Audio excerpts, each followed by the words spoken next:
안녕하세요.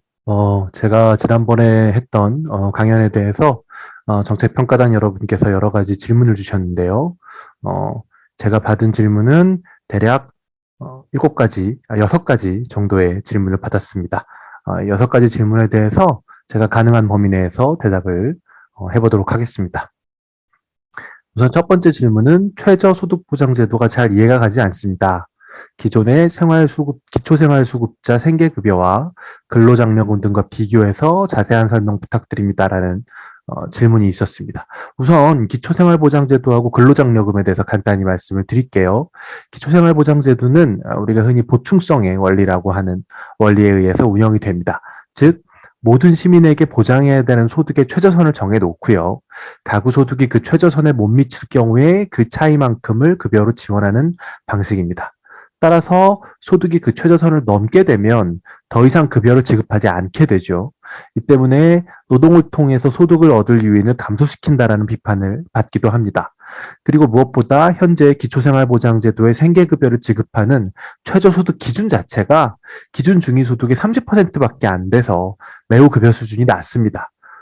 다만 기초생활보장제도 안에는 생계급여 외에도 의료급여나 교육급여, 주거급여 이런 다른 급여들도 포괄하고 있다는 점에서 최저소득보장제도하고 좀 다른 부분도 있다고 하겠습니다. 기초생활보장제도가 보충성의 원리에 의해서 운영이 된다면 근로장려금은 기초생활보장제도와 달리 근로소득이 있는 가구에게 지급하는 현금급여입니다. 특히 근로장려금의 특징은 소득이 일정 수준까지는 근로소득이 올라갈수록 오히려 급여가 더 많아집니다. 그리고 이후에는 근로소득이 증가해도 급여가 일정하게 유지가 되고요.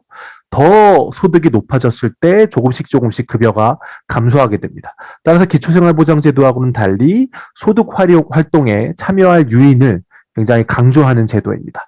다만 이 제도는 다른 복지급여 제도들하고는 달리 매달 지급하는 것이 아니라 1년에 한두 차례 지급한다는 점에서 당장 소득이 급한 저소득 가구에게는 지급 주기가 너무 길어서 문제가 되는 측면이 있습니다. 본 강연에서 제가 말씀드렸던 최저소득 보장제도는 소득이 없는 경우에는 기준 중위 소득의 50%, 1인 가구 기준으로 한 100만 원 정도 된다고 했는데 이 정도 금액을 지급하고 이후에 소득이 증가하면 조금씩 급여를 감소시키다가 기준 중위 소득의 100%를 가구 소득이 넘어서게 되면 급여가 중단되는 제도입니다. 따라서 근로장려금하고 비교해 보면 소득이 없는 사람도 포함이 된다. 그리고 지원을 받을 수 있다는 차이가 있고요. 그리고 기초생활보장제도하고 비교를 해보면 일정 수준 이상의 소득이 있으면 급여가 중단되는 게 아니라 급여를 조금씩 감소시키기 때문에 빈곤 가구들이 소득 활동에 참여할 요인을 증가시킨다는 장점이 있습니다. 그리고 월 단위로 지급한다는 것도 근로장려금과는 다른 점이지요.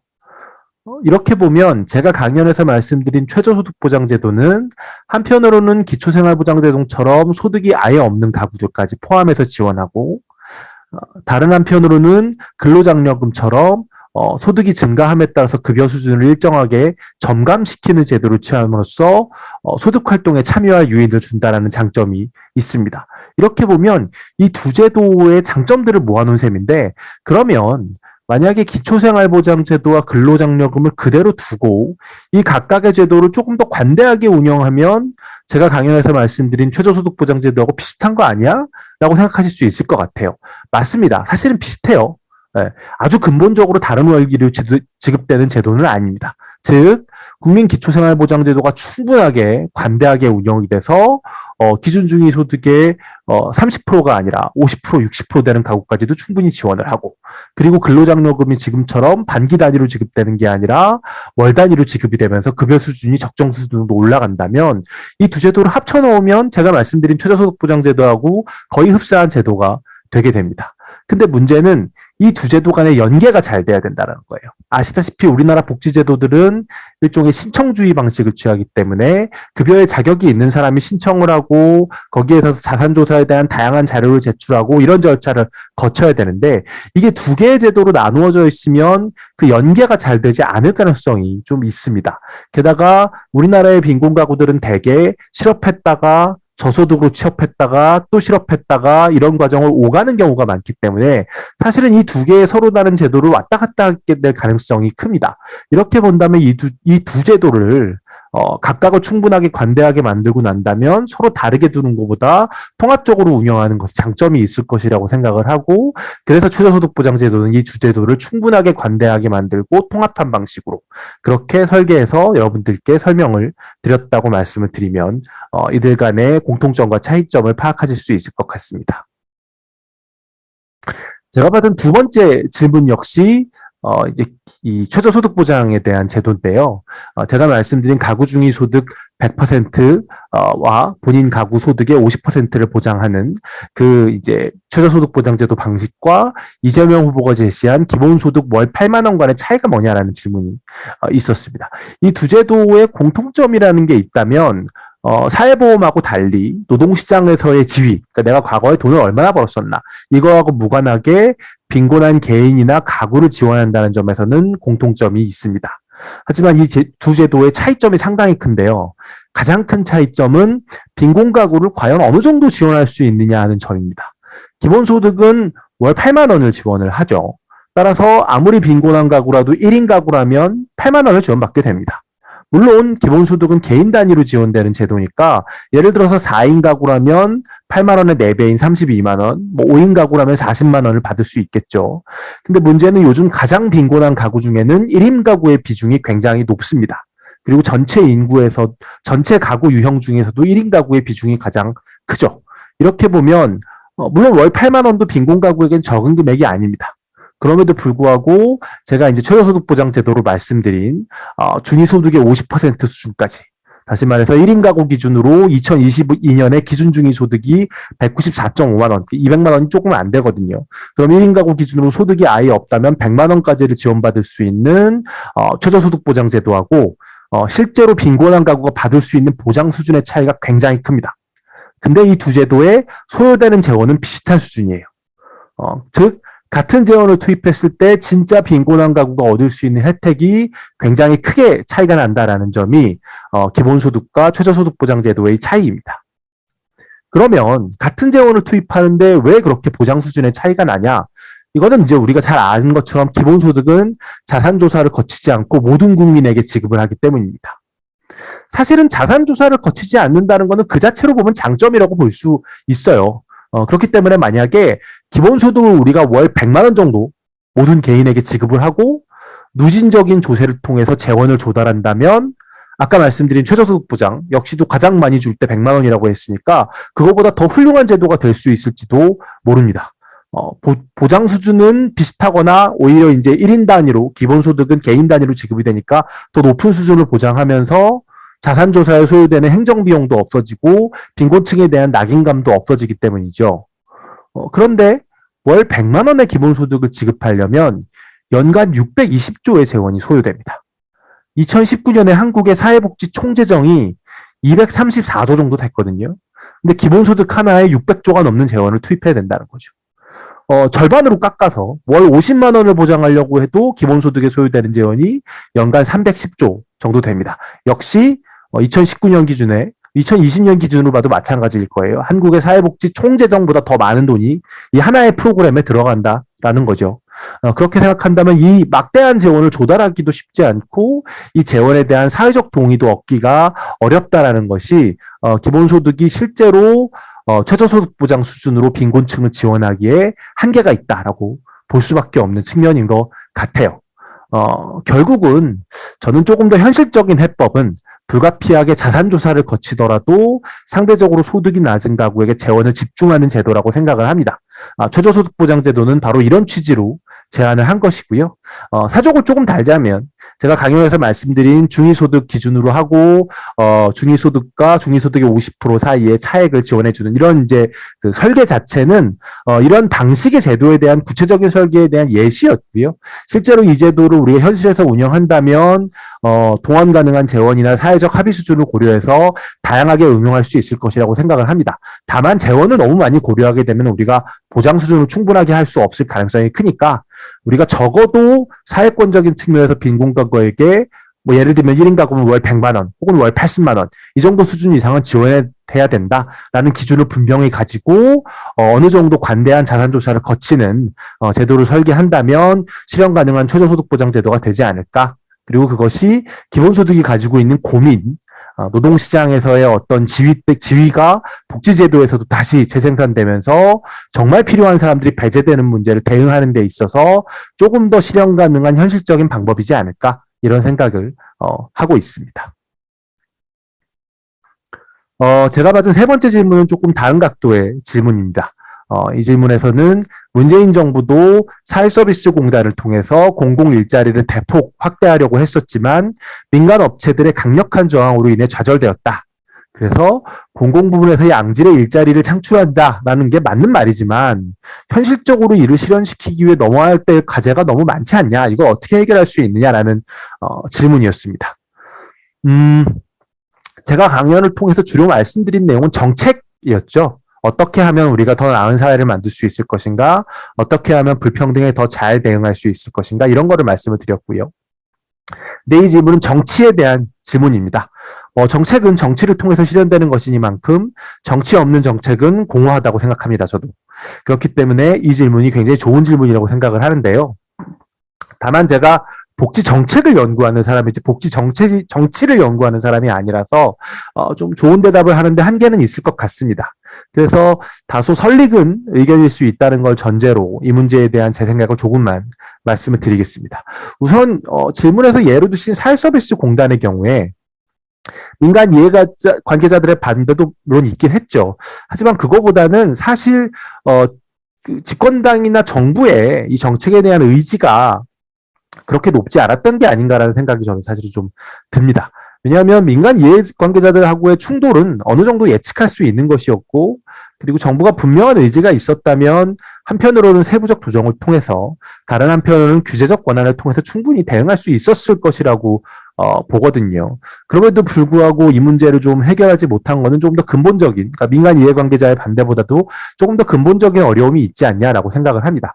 사실 공공부문의 일자리를 늘리는 거는요, 단순히 복지제도에 돈을 많이 쓰는 것, 예를 들면 뭐 전국민 재난지원금 이런 데다가 돈을 쓰는 것보다 보수정당과 기재부의 반대가 훨씬 더 큰 문제입니다. 그렇기 때문에 집권 세력이 첫째는 상당히 강한 의지와 이를 뒷받침하는 지지가 있어야 가능합니다. 즉 집권 세력도 의지가 있어야 되지만 여기에 대해서 국민들의 굉장히 광범위한 지지가 있어야 된다는 거죠. 근데 공공부문 일자리를 늘리는 거에 대해서 국민들의 지지가 그렇게 높은지에 대해서 제가 좀 의문이 있습니다. 왜냐하면 우리가 공공부문 일자리라고 하면 물론 굉장히 중요한 공적인 서비스를 제공하는 일자리임에도 불구하고 또 많은 국민들이 뭐 여기에는 물론 보수 정당이나 보수 언론의 영향도 있겠지만 공무원들 철밥통 늘리는 거 아니냐라는 시각도 있는 게 사실이거든요. 그래서 저는 이 문제를 공공부문 일자리 자체보다는 좋은 공공 서비스에서 출발해서 우리가 시민들과 논의하면서 지지를 얻고자 하는 전략이 필요하다고 생각을 합니다. 즉 우리가 사실 공공 부분에 좋은 일자리를 늘리는 게 무슨 철밥통을 늘리기 위한 게 아니라 결국은 좋은 공공 서비스를 제공하고 그거를 통해서 국가가 경제와 사회에 조금 더 중요한 역할을 하기 위한 것이고 국민들의 삶의 질을 높이기 위한 것이다 라는 점에 주목해서 그러면 어떻게 하면 좋은 공공 서비스를 만들 수 있을 것인가 라는 질문으로부터 출발하는 게 시민들의 지지를 얻기에 더 용이할 것이라는 거죠. 그리고 그 과정에서 어쩌면 반대가 예상되는 민간 이해관계자들과의 협업도 모색할 수 있을 것이라고 생각을 합니다. 저는 사실 특히 사회서비스 영역에서 좋은 일자리와 좋은 서비스는 불가분의 관계에 있다고 생각을 합니다. 하지만 이 두 가지가 꼭 똑같지는 않습니다. 저는 기본적으로 좋은 일자리 없이 좋은 서비스를 제공할 수도 없다고 생각하지만 좋은 일자리가 있다고 해서 꼭 좋은 서비스가 된다고 생각하지는 않아요. 그래서 우리가 좋은 서비스를 중심에 놓고 좋은 공공 서비스를 제공하기 위해서는 좋은 일자리가 필요하고 하지만 동시에 이 좋은 일자리를 어떻게 좋은 공공 서비스로 만들어갈 것인가라는 것에 대한 그림을 정책적으로는 제시해야 된다고 생각을 해요. 그래서 그거를 통해서 시민들이 내가 받을 수 있는 좋은 서비스를 위해서는 좋은 서비스 제공 일자리가 필요하고 좋은 서비스 일자리에 대해서 투자를 하게 된다면 그것이 나에게 좋은 서비스로 돌아오겠구나 라는 것들을 느낄 수 있게끔 설득을 해나간다면 오히려 민간 공급기관의 저항은 큰 문제가 아닐 수도 있지 않을까라는 생각을 해보게 됩니다. 제가 받은 네 번째 질문은 제가 읽으면서 질문의 의도가 약간 모호하게 느껴지긴 했는데요. 질문을 그대로 읽으면 이렇습니다. 근속연수가 짧은 건 일의 강도가 높은 측면도 있는데 노동자를 짧게 사용하는 기업에 대한 대책이 필요하다고 생각합니다. 이에 대한 의견이 있다면 듣고 싶습니다. 라고 말씀하셨어요. 우선은 우리나라가 OECD에서 평균 근속기간이 가장 짧은 국가인 것은 사실입니다. 보수 언론에서 흔히 우리나라가 해고에 대한 법적 규제가 좀 엄격하다 뭐 이러면서 우리나라 노동시장이 경직되어 있다. 노동시장을 유연해야 된다. 이렇게 말하는데 현실은 다릅니다. 경직된 노동시장에서 근속기간이 가장 짧다는 게 앞뒤가 맞지 않죠. 우리나라의 짧은 근속기간은 우리나라 노동시장이 매우 불안정하다는, 그리고 어떻게 보면 지나치게 유연하다는 것을 보여주는 측면입니다. 그런데 이 질문에서 근속 연수가 짧은 건 일의 강도가 높은 측면도 있다라는 것의 의미가 제가 정확히 모르겠습니다. 제가 추측하기로는 아마 질문하신 분이 일의 강도가 높아서 이직이 많아지고 그것이 짧은 근속 기간에 영향을 주지 않겠느냐라는 의도로 말씀을 하신 걸로 추측이 되고요. 만약에 그 의미가 맞다면 저는 여기에는 일의 강도뿐만이 아니라 우리의 노동 조건을 구성하는 다양한 요소들, 그러니까 뭐 노동 시간, 일의 강도, 작업 환경, 직장 내 갑질, 수직적인 어떤 직장 문화, 이런 다양한 요소들이 다 영향을 미치고 있다고 생각을 합니다. 이거를 다 종합하면요, 결국은 사용자가, 기업이 노동자를 함부로 쓰고 함부로 해고하는 게 근본적인 문제다라고 말씀드릴 수 있을 것 같습니다. 이 문제에 대응하기 위해서, 즉 짧은 근속기간이라는 문제에 대응하기 위해서 제가 강연에서 강조한 것이 노동자에 대한 소득 보장과 사회 서비스, 즉 적극적 노동시장 정책이었습니다. 우리나라 언론에서도 흔히 유연 안정성이라는 표현을 쓰죠. 유연하지만 동시에 안정적인 노동시장을 만들어야 된다라고 얘기를 하는데요. 이 말 자체가 나쁜 말은 아닙니다. 하지만 제가 강조하고 싶은 거는 이 짧은 근속기간에서 보듯이 우리나라 노동시장은 이미 유연하다는 거예요. 그렇기 때문에 사실은 유연성보다는 안정성을 높이는 게 중요하다라는 것입니다. 즉, 유연 안정성이 아니라 안정 유연성이 필요하다. 안정이 우리에게는 더 중요한 과제다. 라는 이야기를 하고자 한 것이었고요. 그래서 소득보장과 고용 서비스, 직업 훈련 이런 적극적 노동시장 정책을 강조한 것입니다. 이 두 가지가 대표적으로 노동의 안정성을 강조하기 위한 대책이거든요. 아주 근본적인 차원에서 보면 일터에서 노동자의 협상력이 높아져야 짧은 근속기간의 문제가 해결된다고 생각합니다. 아까 이야기한 다양한 문제들, 즉 긴 노동시장, 시간, 그리고 너무 강한 어떤 일의 강도, 그리고 열악한 작업 환경, 직장 내 갑질, 이런 문제들이 다 노동자의 협상력이 낮아서 생기는 문제거든요. 그럼 노동자의 협상력을 어떻게 높일 거냐? 저는 노동자 개인 차원에서는 노동자 개인의 숙련이 높아야지, 노동자 개인의 스킬이 굉장히 높아야지 안정성이 생길 거라고 생각을 합니다. 그래서 노동자에 대한 직업훈련에 대한 다양한 지원들을 공적인 정책으로 해야 된다고 생각을 하고요. 기업 조직 측면에서 보면 노동조합이 상당히 역할을 하면서 노동자를 보호해야 된다. 그래서 노동조합을 포함한 어떤 노동자들의 이해대변 구조를 강화할 수 있는 제도가 필요하다고 생각을 합니다.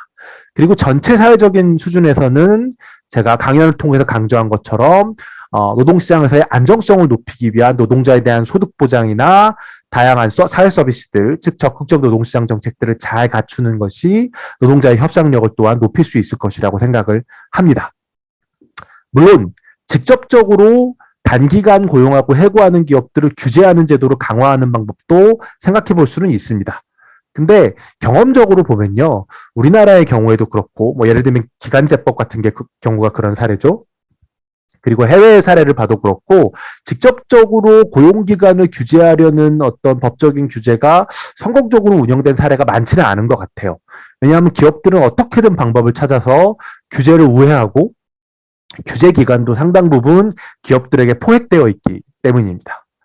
그리고 여기에 여론도 이런 식의 규제들에 대해서 노동시장을 경직되게 한다. 그래서 일자리가 생겨나지 않는다. 청년이 취업하기 더 어려워진다. 이런 비판들을 하게 되죠. 그게 사실이든 아니든. 그렇기 때문에 저는 이런 직접적인 규제보다는 앞서 말씀드린 것처럼 노동자들에 대한 소득 보장과 사회 서비스를 강화한 그런 것이 하나. 그리고 또 하나는 지금 민주노총이 노력하고 있는 것처럼 노동조합의 활동 등을 통해서 노동자들의 어떤 이해대변 구조를 강화하는 것 하나. 이 두 가지가 궁극적인, 좀 더 궁극적인 해법이라고 생각을 하고요. 이런 측면에서 제가 이제 강연에서 강조했던 소득보장과 사회 서비스, 그리고 노동자의 어떤 목소리를 높일 수 있는 다양한 제도적인 개혁들이 필요할 것이다. 라고 생각을 하고 있습니다. 제가 받은 5번째 질문은 소득보험에 대한 사회보험료에 대한 질문이었습니다. 질문을 그대로 읽어보면 사회보험료를 세금의 형태로 부과하여 관리 운영 주체를 국세청으로 만든다는 것이 그것을 의미하는 건지 아니면 다른 기관을 생각해서 사회보험료를 걷게끔 하겠다는 것인지가 궁금하다라고 생각을 했습니다. 우선 질문에서 세금의 형태라는 표현에 대해서 저는 개인적으로 소득보험 제도를 위해서 사회보험료가 지금보다 좀 더 세금에 가까워질 필요는 있겠지만 그게 꼭 소득보험을 위해서 필수적이라고 생각하지는 않습니다. 지금처럼 보험료의 형태를 유지하면서도 충분히 소득보험을 만들 수 있습니다. 다만 우리가 이제 소득보험의 범위를 넓혀 나갈수록 정부의 일반 조세 재원을 좀 투입하는 게 필요하다고 생각을 하는데요. 왜냐하면 불안정 노동자 계층이 늘어날수록 지출 요소가 늘어나기 때문이죠. 이 지출 요소에 대응하기 위해서 사회보험료를 높일 수도 있지만 사회복지적인 차원에서 보면 정부가 현재 예를 들면 건강보험 제도에 대해서 일반 조세를 지출하는 것처럼 소득보험 제도에 대해서도 지출할 수 있지 않겠느냐라고 생각을 하고 그것을 적극적으로 고려할 필요가 있다고 생각을 합니다. 사회보험료의 소득보험료의 국세청이 역할을 해야 되느냐라는 질문에 대해서는 저는 징수의 주체가 즉 사회보험료 징수의 주체가 국세청이 되는 것이 바람직하다고 생각을 합니다. 왜냐하면 다양한 계약 형태로 일하고 있는 노동자들의 소득에 대한 정보를 가장 많이 가지고 있는 것이 국세청이기 때문입니다. 물론 국세청에서 그 정보들을 지금 사회보험료를 징수하고 있는 예를 들면 건강보험공단 같은 기관하고 공유하는 방법도 있겠죠. 근데 정부 기관 간의 정보 공유라는 게 그렇게 잘 되지 않은 경우가 대부분이고요. 특히 국세청은 이런 정보 공유에 대해서 굉장히 인색한 기관입니다. 게다가 해외 사례를 보면 국세청이 사회보험료 징수를 담당하는 경우가 적지 않습니다. 북유럽의 많은 국가들이 그렇고요.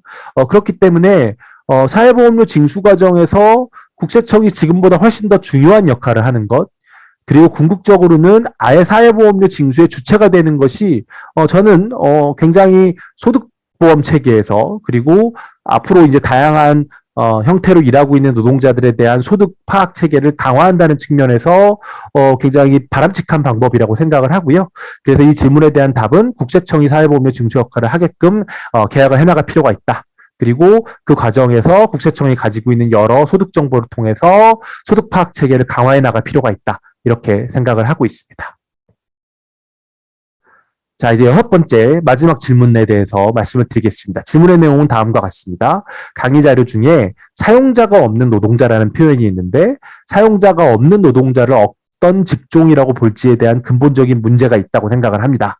결국 사회보장기금이 재원 조달이 경영계나 사용자의 부담을 줄여주고 사용자를 찾기 어려운 더욱 열악한 노동자들의 사회보장 비용 부담이 늘어나는 결과를 초래할 것이 우려되는데 이 부분에 대해서 어떻게 생각하는지 궁금합니다라는 질문이었습니다. 우선 제가 강연 중에 사용자 없는 노동자라는 표현을 썼는데 이 질문자께서 지적하신 것처럼 현실에서는 진짜로 사용자가 없다기보다는 사용자가 숨어버렸거나 아니면 사용자가 여럿이거나 사용자가 어떤 방식으로든 책임을 회피하는 경우가 더 많다고 생각을 합니다. 그리고 이 중에 많은 수가 현재 우리가 노동법상으로 볼 때 흔히 노동법 용어로 오블류라고 하죠. 즉 사용자가 불법적으로 책임을 회피한 경우들이 있을 것이라고 생각을 하고요. 여기에는 우리가 사회보장기금의 재원 조달을 어떻게 하느냐를 떠나서 엄격하게 법적인 대응을 해야 된다라고 생각을 합니다. 이 점을 전제로 놓고요. 그럼에도 불구하고 근로관계가 아닌 방식으로 어떤 이제 노동을 하고 있는 사람들의 사회보험료를 어떻게 할 것이냐라고 보면 두 가지 기업의 사회보험료를 우리가 대응하는 두 가지 방법이 있다고 생각을 합니다. 첫 번째는 기업이 법적으로 사용자든 아니면 법적인 사용자가 아니라도 뭐 프리랜서 계약이든 뭐 플랫폼 노동 계약이든 어떤 식으로든 계약을 맺어서 누군가로부터 노무를 수취했다면 그 노무를 제공한 사람의 소득에 대해서 보험료를 납부하게 하는 겁니다. 예를 들어서 배달 라이더가 어떤 플랫폼 기업과 뭐 배민 라이더스와 계약을 해서 뭐 10건의 뭐 일을 하고 뭐 10만 원을 벌었다라고 하면 그 10만 원의 1%를 지금 이제 고용보험료 기업이 부담하는 게 1% 정도 되니까요. 10만 원의 1%를 배민 그 라이더스 기업이 내게끔 하는 거죠. 이런 식으로 하게 되면 기업이 고용계약을 맺지 않고 다른 방식으로 노무를 수취하더라도 적어도 사회보험료에서는 이득을 보지 못하게끔 만들 수 있을 것입니다. 이것을 플랫폼 노동뿐만 아니라 프리랜서 계약이 됐든 아니면 기타 소득을 통한 뭐 인적 용역 계약이 됐든 뭐가 됐든 어떤 형태로든 네가 수취한 노무에 대해서는 보험료를 내게끔 제도를 충분히 만들 수 있고요. 지금 정부가 추진 중인 전국민 고용보험도 어느 정도 이런 방식으로 접근을 하고 있습니다. 그런데 만약에 우리가 여기에서 한 걸음 더 나아가면 기업도 아예 네가 어떤 방식으로 노무를 수취했는지하고 상관없이 기업이 거둔 소득에, 즉 기업의 매출이나 이윤에 비례해서 보험료를 내라고 하는 방법도 우리가 한 번쯤 생각해 볼 수 있겠습니다.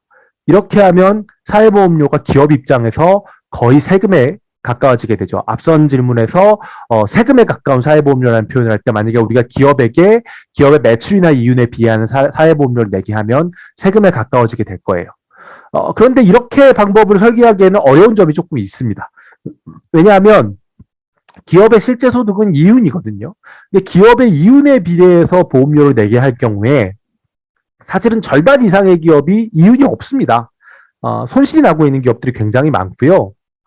더 큰 문제는 대다수의 플랫폼 기업들이 여기에 속해요. 그래서 이들이 보험료를 안 내게 되는 문제가 생기고 고용을 많이 하는 기업만 이제 보험료를 많이 내게 될 가능성이 큽니다. 이렇게 되면 문제가 생기죠. 그러면 이윤이 아닌 방식으로 하자면 매출에 비례해서 내게 하는 방법이 있습니다. 이렇게 할 경우에는 플랫폼 기업들도 매출은 나니까 다 보험료를 내게 되겠죠. 그리고 대개 플랫폼 기업들이 투자를 받기 위해서 매출을 좀 뻥튀기를 하거든요. 그럼 뻥튀기 하면 더 보험료를 많이 내게끔 만드는 효과도 있을 것입니다. 그런데 여기에 대해서는 기업의 저항이 굉장히 클 거예요. 왜냐하면 기업들 입장에서 이런 식으로 내게 되는 사회보험료는 거의 세금으로 인식하게 될 텐데 매출에 비례해서 세금을 걷는 경우는 사실 거의 없거든요. 저 개인적으로는 기업이 어떤 방식으로 사업을 영위해서 돈을 벌든 간에 기업이 번 돈에는 사회적인 노동을 수취한 것이 담겨 있다라고 생각하기 때문에 매출의 일정률을 보험료로 내게끔 하는 것은 충분히 괜찮은 접근이라고 생각을 합니다. 하지만 이것을 시연하기 위해서는 기업의 상당히 강력한 저항을 돌파해야 되는 문제가 있다고 생각을 하고요. 현재 단계에서는 사실 아까 말씀드린 첫 번째 방식, 즉 기업이 근로자든 특고든 플랫폼 노동자든 프리랜서든 노무를 수취한 경우에 그 노무 제공자의 소득의 일정률을 보험료로 내게끔 함으로써 충분히 기업이 어떤 자신이 사업을 영위하면서 노무를 수취한 것에 대해서 소득보험료의 대가를 내게끔 하는 제도가 될 수 있을 것이라고 생각을 하고요. 만약에 이런 조치 없이 기존처럼 피용자에 대해서만 보험료를 내게끔 할 경우에는 기업이 고용하지 않을수록 소득보험료 측면에서 이득을 보게 되기 때문에 이것은 크게 문제가 될 것이라고 생각을 하고, 그래서 노동의 계약 형태와 무관하게 보험료를 내게끔 하는 이런 조치가 어떤 비임금 노동자에 대한 사회보험 확대와 더불어서 반드시 이루어져야 된다고 생각을 합니다. 네, 이상으로 저에게 제시해 주신 6가지 질문에 대해서 나름대로 대답을 했는데요. 질문에 대한 답이 잘 전달이 됐을지는 모르겠습니다.